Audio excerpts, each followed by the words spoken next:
Thanks for staying with us. Our next segment, we're having the Lagos State government who have expressed concern over the increasing cases of sexual and gender-based violence in the state.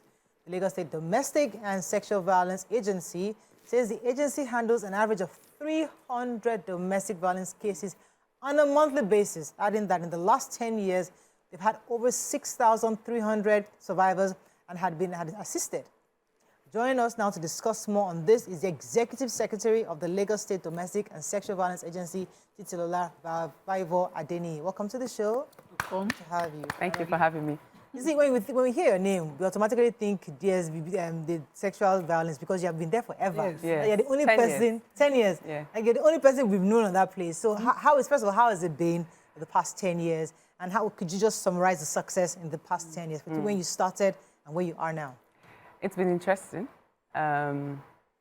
Obviously, we're gradually breaking the culture of silence. You have more people reporting. When we started, we're providing services to 40 people in a month. We've hit over 300. 300 is on the average. And these are the cases that come to us, either via phone calls or walk-ins. It's been rewarding, being in the position to see a victim transform into a survivor. It's something that money cannot buy. Yeah. And we're just privileged to be part of their stories. Fantastic. Okay, so we knew this body to be the Domestic and Sexual Violence Response Team. Yeah. And now it's an agency. How did it evolve and what was it like? What was the decision like? I think COVID, one of the silver linings for COVID, COVID basically showed us that we had a shadow pandemic within a pandemic. On average, our cases went up to about 40%. And so I think that was the point where federal government also declared a state of emergency. And that was an opportunity for us to push for the enactment of the bill, as it then was, the bill to establish the Domestic and Sexual Violence Agency law. So basically, have that statutory backing, have allocation for budgets. It's not enough for you to have passion. You need funds to do this work.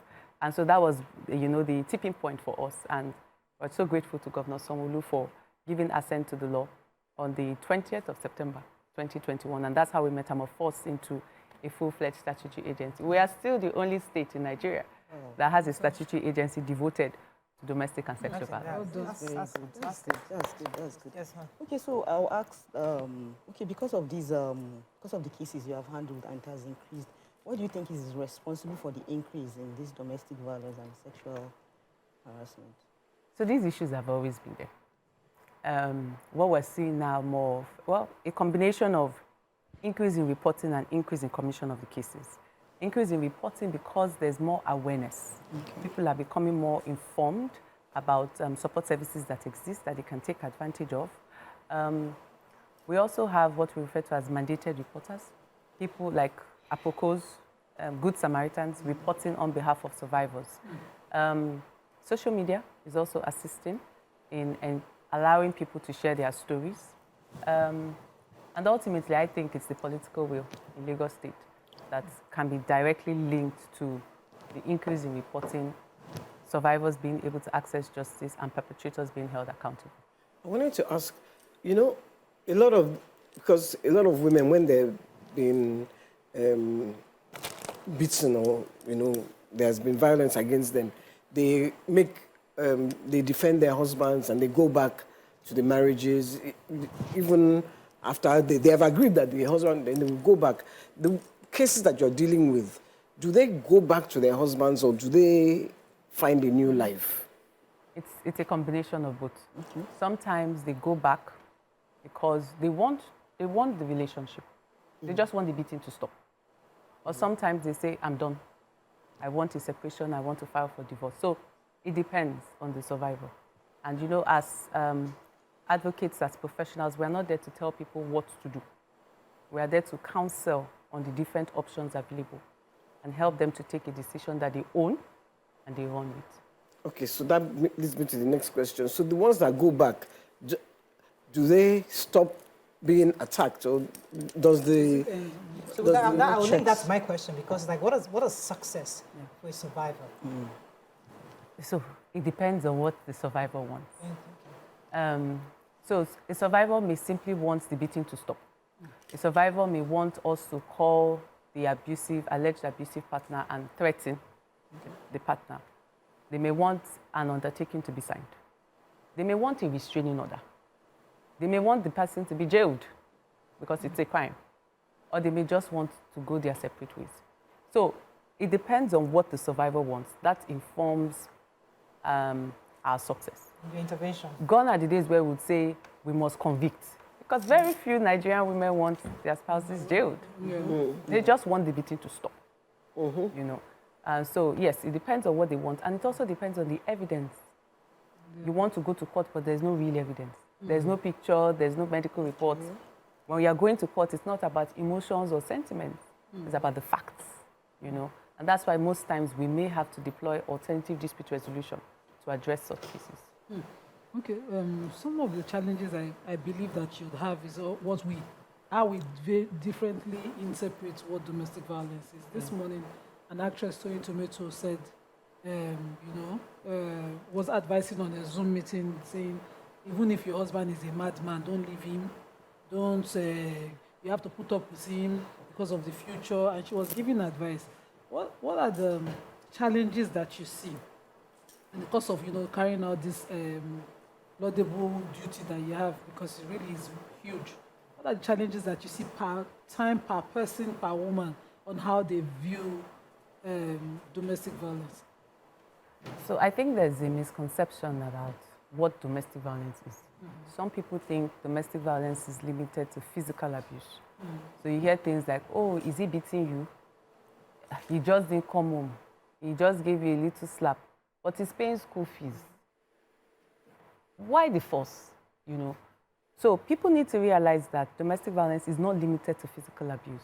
Emotional, verbal, stalking, economic abuse, depriving a person from access to resources is a form of domestic violence, right? So, yes, the issues about evidence again. If you report and you don't have evidence, how do you prove that your husband verbally insulted you if there is no recording? And so these are some of the issues that some survivors experience and deters them from actually reporting. You as a social worker can make that difficult. So the person knows that you need evidence and make sure you have no means to record it. Yes.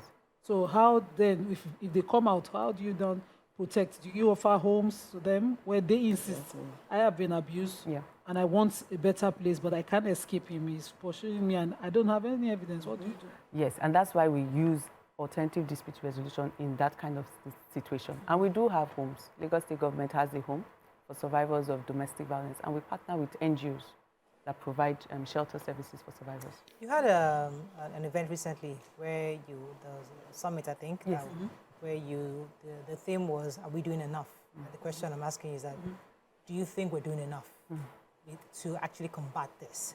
Not just to help the victims, but to even sensitize, help the men, in how to resolve their emotional issues, or even help the women who are also beating their husbands, how to resolve their emotional issues. So are we doing enough? What else can be done?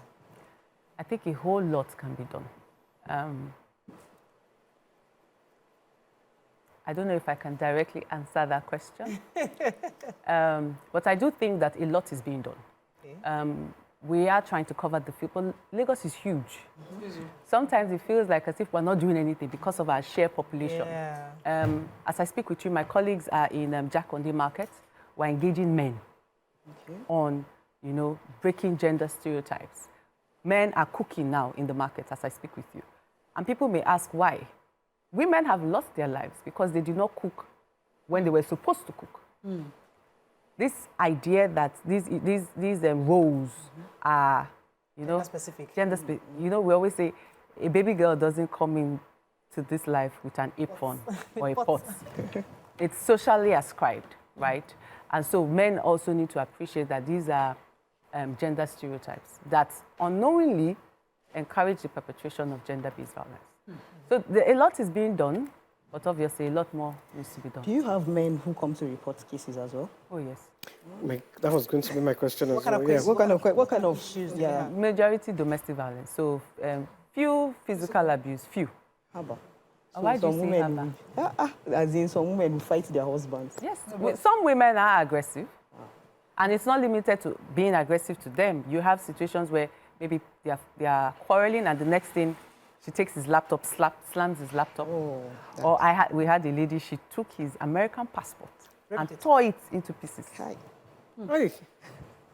So that's it. That's That's extreme. But there are more women that come to report than men. Well, last year, 333 men reported. 333 men. Yes, out of over 3,400 women. Wow. Over a total of 3,400, so about 10%. I'm very interested. Sorry, Nima. I'm very interested. So the women will take the men and beat them like this. She just said it, laptop dropping, There are smashing. more More verbal. emotional, verbal, Yeah. Just some access physical. to the children, threats. Yeah. Threats is also very prevalent. Yeah. Okay, so we've been focusing on the spousal domestic abuse, but you know, in our culture, there's more on this tradition of my mother-in-law can come and take my children. A woman was at my firm asking me to sue her daughter-in-law for not having access, not bringing enough of her grandchildren to her. She's denying her, and I said, "You're not a parent. You know, her husband is sufficient," and she didn't understand it. She felt I'm not qualified lawyer enough. Telling her that I should sue the daughter-in-law. So how much of this extended family abuses do you see, and how do you handle them? So sometimes when parents are fighting, you have situations where, let me use a typical example. A father takes the children away. And it's very disheartening when they are taken out of Lagos. A long time ago, we had a case of a lady that came to the office. She reported that her 6-month-old baby, who was still being breastfed, was taken away by the father and kept with his sister. And so we placed a call to the sister that, "Madam, what is going on?" She said, "Oh, her brother just brought the baby." So we said, "The brother brought the baby and you accepted the baby. Okay, we understand that that baby is on breast milk. How has that baby fed?" "Oh, she gave him, I'm unable to call the name, but yogurt." We were livid. How can you give a 6-month-old baby yogurt? And that if you are not careful, we will come and pick you up for removing a child from lawful custody, because that's a crime. By the time we knew it, the woman called the mother and said, "Okay, where are you? I want to hand over the child." So it does happen. And it's just unfortunate because, you know, when two elephants are fighting, it's the children in this situation that suffer. So it does happen, and we just have to work with the police, work with social services as well, to let this scenario you painted, I think it's from a position of, it's not from, there's no ill intention. The mother-in-law wants to have access to her grandchildren. So it may be a family counseling, you know. Why don't you want to allow the grandma to have access to the children, you know, and then you can forge a way forward from there. Okay, so there's somebody watching you right now. Just say he or she is undergoing domestic violence or so on, so, and they still don't have a clue where to start from. They just know that Lagos State helps them, but I don't even know Where's where your to office? go. So where do they go? Like, what's the first step, or how would you suggest they even gather evidence? You know, because some of them don't even know what to do. Just like Nima had said earlier, when people seize their phones, they don't know how to do. So what's the best admissible evidence they can provide, and what's the first step they do when they want to seek help? So it really depends. Some are more comfortable calling us.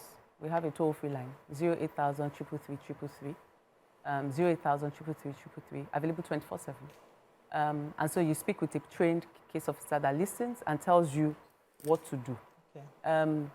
Evidence is not, let's not think about evidence in abstract. Evidence can literally be going to the police station and incidenting the case. Okay. I'm not ready to prosecute. I just want it to be on record. It can be going to the hospital and telling the doctor what happened, not that I hit my head on the wall. My husband did, my wife did this, just put it, exactly, paper trail. It can be pictures. And it's not enough for you to take pictures, you should send it. Because we have some people that when the abuser knows that the pictures have been taken, they smash the phones. So just send it to your parents, send it to someone that you trust, just to have it, you know, back up. But I think ultimately, I'm not, you know, some people may hear evidence, and they're like, "Oh, I don't have evidence," and then they are discouraged from reporting. Come as you are. report as you are. Call us through our toll-free line. Send us a DM on social media at Lagos DSVA, or you can just come to the office at Novel House, Central Business District, Alausa. As a follow-up question, I can let you jump in for a second. How can family members support? Because you know somebody, you know she's having issues, and she's probably not telling you, but you suspect. But what are the signs family members should be looking out for? What kind of things should we see to know people are undergoing some stress? And can we also call, or must it be the victim that must call? Yeah. So typically, it's usually a change in behavior. You see, this family member used to be the life of the party. All of a sudden, the family member is withdrawn. Isolation. He or she is not reaching out, you know. And you've reached out, and the person is saying, no, I'm good, I'm fine. I think all of us should just try to provide that listening ear. And let's not be judgmental. If they do tell you that they are experiencing this, don't be judgmental. We all have what we're dealing with, and you don't know what this person is dealing with if he or she doesn't tell you. So just encourage, reassure the person that, you know, I've got you, you know, it's not the end of the world. And I think more than that, sometimes it goes as far as raising funds. It's not enough for you to say, I've got you. You need to put your money where your heart is. Sometimes maybe let's come together, raise money to secure accommodation for this person. I think that's where survivors struggle, having that support system, that pillar, to help them, you know, as they want to report. Yeah, I wanted to ask, you know, a lot of widows are kicked out of their homes by the family of the man. Do you intervene in this kind of issues? There are two offices. Office of the Public Defender. They have lawyers on standby to provide free legal support. And there's also the Office of Administrator General and Public Trustee. Lagos State government can actually come in and take over the management of the estate. We've done that in the past, you know, where the brothers were trying to forcefully eject the woman out of the property. So there are systems in place. Which has been successfully ejected. Or to get a court order to reverse that. Yes. Let me ask this question, because some Nigerians, sorry I'm pushing you to do a question, but some Nigerians see government agencies as very unfriendly. You know, if I want to come to you, even the public defender, to come to your office, what happened to you? Yeah, you did, you know? So they always feel like, I beg these people, I don't want their wahala, because what we see in the movies is that they are very unfriendly people. So for somebody to come to the government, to come and help them, they need to see someone of really kind-hearted people who are really concerned. They need to be like, this public defender would actually fight in their interest, because sometimes they just they have their own problem. They have their own problem. God bless them. They're Nigerians like us, so they also have their own husbands also beating them, and they're trying to make it. So everybody feels as if, well, let me just manage my problem where I am. So are you guys approachable, or I mean, I don't have to ask the question. Obviously, if you ask me if we're approachable, I will say we're approachable. Yeah. But I think the data. You understand? Yeah, I appreciate the point, but I do think that the data is speaking for us, because we are getting a lot of referrals from people that we've attended to. You know, I've been here, I called the number, I went to OPD, I went to DSVA, you know, and I was able to get help. So I think that's our major... the success, yes. Let me take a day from Ogba. Thanks for calling. You're live. Oh, I'm sorry I lost that call. What about out-of-state people? Do you help them? Because there are Nigerians watching us out of Lagos. How do you partner out of state, like when they take the kids outside? Yes. So there are sister agencies in other states. So even if you call our toll-free line, it's what's your relationship with NAPTIP like? You know, yes. Oh, we have a good referral partnership with NAPTIP. Okay. So if it happens in Lagos and there's an element of sexual and gender-based violence, that also includes trafficking, NAPTIP prefers that angle, that aspect to us. And then if there's a trafficking component, we refer to NAPTIP. So if I live in Kwara right now and I call 08,000 we will refer you to Kwara State government or an NGO that is in that state. Okay, so you work probably more with NGOs since the state governments are not... No, we also have some states that have similar structures on ground. Oh, fantastic. Okay, so I know that a lot of women, the major complaint is most of the time they wouldn't like to report because of the financial, you know, they are not financially stable and all. Are people trying to make laws that will protect the woman in case of maybe divorce or a separation or anything? Like the way they do in all these... They are economically empowered. Yes, like the way they do in the developed countries. once a woman did share this property or Yeah. they, you know, We have that in Nigeria. have it. But the problem with that is a good number of survivors don't want to file for divorce. They don't want to be the first. They don't want to be the first person to file for. You hear things like, "I'm waiting for him to file. I'm waiting for him to file." Okay. Let me take Dio. Thanks for calling, Dio. You're live. Okay. Good morning, ma'am. Morning, sir. Please, someone come here. The reporter that Can't hear you very well. can you hear me now? Yes, go ahead, please. Okay, somebody called me yesterday that the person that her husband is trying to rape her more than 3 times. Now she now asked me that don't know what to do, if Here. woman or not. And apart from that, her mom is someone that doesn't care about it. So she doesn't even know how to talk to her mom. So that's why now if you can just give me advice how to talk I'm to sorry, her. we're having trouble hearing you in the studio. I'm sure our viewers probably can hear you, but we can't hear. Okay. It's a bit blurred here. We can't hear you. Hopefully our producers can hear and interpret to us. But yeah, there was a question? Okay. So I think, really much, so one of the reasons why I wanted to just bring you here is just to remind Nigerians that the services is available. So just in a nutshell again, as we wrap up with you, tell us what your office does and how they can come to you and find solace. Okay, so thank you for the opportunity. The agency was set up to provide holistic support to survivors. Holistic support meaning medical, legal, psychosocial, counseling, empowerment, rescue, and obviously access to justice. And we do this leveraging a multidisciplinary approach because no one government agency can provide all the services that survivors require. I want to encourage, if you're a resident in Lagos and you're experiencing domestic or sexual violence, please know that you are not alone. There are services that you can access if and when you speak up. I have a message here that says, divorce is very expensive in Nigeria. That's why most women don't file for it. They just walk away. There are, OPD can serve as a legal representative. We have NGOs like FIDA, AULA, that also provide that service at no cost to survivors. Okay. All right, that's all we can. Any other comments? Okay, that's all we can take. Thank you so much for coming. We hope you wish you the best and next 10 years on this. Yes. All right, let's go on a short break. When we come back, we continue with the show. Stay with us. We'll be right back. Stay tuned. Your View will be right back.